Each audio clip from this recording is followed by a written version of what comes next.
যে এত বড় রিস্ক শান্ত নিল, আসলে আমরা কি পারবো? কিন্তু দিন শেষে কিন্তু শান্ত এই রিস্কটা আসলে কাজে লাগলো।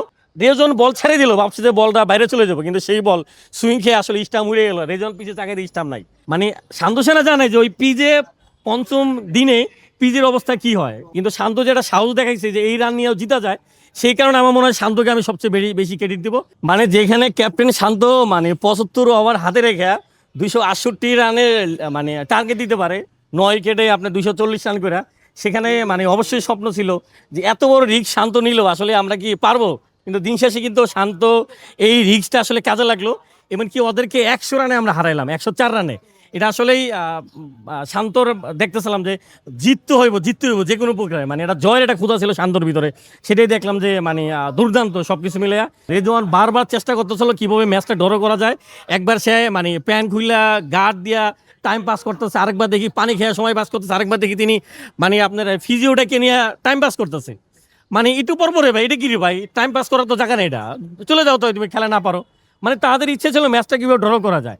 তো সেই দিক থেকে নাহিদ রানার মানে আমরা আগে কি দেখতাম, মুরালি, তারপর হচ্ছে যে আপনার এরকম বল আসতো যে সুইং খেয়া মানে বল ছেড়েই তো আউট হয়ে যেত। তো ওরকম একটা বল দেখলাম নাহিদ রানার। মানে রেজন বল ছেড়ে দিল, ভাবছে যে বলটা বাইরে চলে যাবো, কিন্তু সেই বল সুইং খেয়ে আসলে স্টাম্প উড়ে গেল। রেজন পিছে তাকায় স্টাম্প নাই। ভাই মিরপুরের কন্ডিশনের কথা তো ওই ব্যাটা জানে না, ওই ব্যাটা জানলে কথা বলতো না। কারণ আপনি চিন্তা করেন 75 ওভার হাতে রাখছে শান্ত, সেখানে মানে 268 রান করে গ্যালারিতে সবাই বলতেছিল শান্ত আসলে এই যে দিল, ছেড়ে দিল, এই যে ম্যাচটা গেল। মানে শান্ত সেনা জানে যে ওই পিজে পঞ্চম দিনে পিজের অবস্থা কি হয়। মানে যেখানে শান্ত মানে 50 হওয়া মানে 100 হওয়া, সেখানে সে 100-র কাছাকাছি যা মানে রান করতে পারলো না। সেখানে ধরে নিছি যে মানে আজকে দিনটা বাংলাদেশেরই, আজকে পাকিস্তানকে দাঁড়াতে পারবে না। আমার কাছে সেরা ব্যাটার, সেরা ক্যাপ্টেন সবকিছু মিলে আসলে যদি পুরো ক্রেডিট দিতে বলেন, আমি শান্তকে দিব। মানে সবাই তো বল করছে, ভালো করছে, কিন্তু শান্ত যেটা সাহস দেখাইছে যে এই রান নিয়েও জিতা যায়, সেই কারণে আমার মনে হয় শান্তকে আমি সবচেয়ে বেশি ক্রেডিট দিব।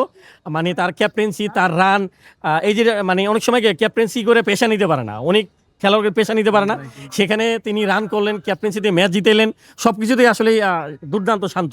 ভাই পাকিস্তানি খেলোয়াড়রা সবসময় দোয়া দৌড় পড়তেছে, আল্লাহ মেঘ দিয়ে, আল্লাহ বৃষ্টি দেয়, আমাদের বাঁচা। কিন্তু আসলে সেরাতে শেষ পর্যন্ত তার কাজ হলো না। তবে এখন পাকিস্তানও চিন্তা করবো যে ছেলেটা যেন বৃষ্টি হয়। তবে আমরা চাইবো আসলে ছেলেটা যেন বৃষ্টি না হয়, কারণ সিলেটে এর আগে পাকিস্তান খেলে নাই। আমার মনে হয় যে ওখানেও বাংলাদেশ খুব দুর্দান্ত খেলবে, এমনকি 2-0-তে বাংলাদেশ সিরিজ জয়লাভ করবে।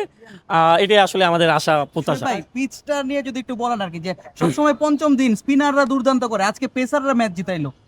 ভাই বাংলাদেশের আমাদের স্পিনার পেসারদের ভিতরে মানে আমরা কোনো তাল তুল খুঁজাবে না। কি কারণ জানেন?